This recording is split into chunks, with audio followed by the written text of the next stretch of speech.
Proud to be a South Carolina Farmer is a 12-week series where we are traveling the state, meeting a new farmer each week.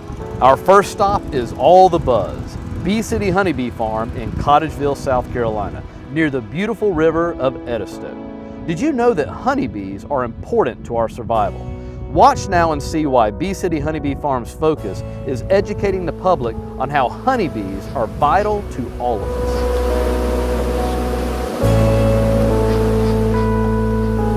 Dad started playing with bees when I was probably 13 years old with a friend of the family that just kind of randomly put a couple hives in our garden.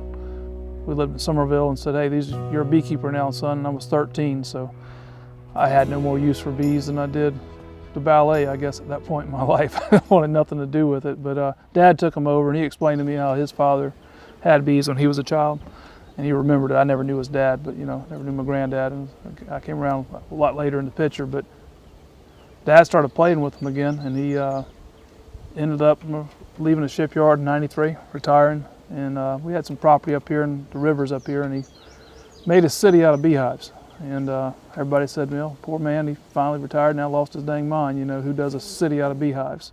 So that's the name Bee City, that's where that's derived from. The newspaper did an article on Bee City, and a teacher read it and said, could I bring my second graders up and talk to let them see your city? We're talking about pollination. Maybe might be a good visual aid. Maybe talk to them a little bit. So they ended up doing that, and then one thing led to another, more interest. And there's 50,000 in each hive. How many bees does he have working in this farm? That's a 5-digit number. When you multiply something times 100, you just add two extra zeros. Mm-hmm. 5 million. Whoa. Is that crazy? This is our observation hive. We get to bring classes in, and different people get to visit when they come through and learn from it.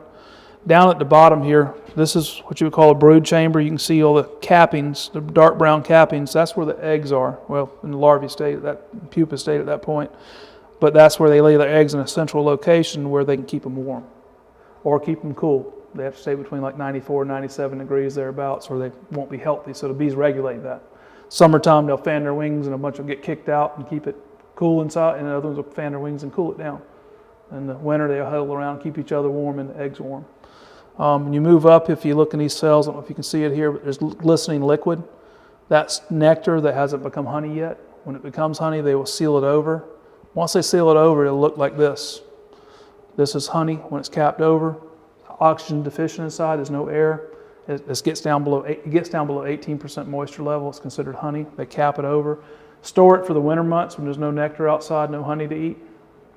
So they plan ahead. We're the Low Country beekeepers. Mom and Dad. Mom was the secretary and Dad was the president for 20 plus years. I don't know the exact number, but when I made this step, kind of the next logical step when they were trying to retire and everything was to fill that void as well. Sometimes I've got so much going on here because this place has grown, I get a little over my head, but we're making it work. The Low Country beekeepers are pretty strong. We've got a good membership.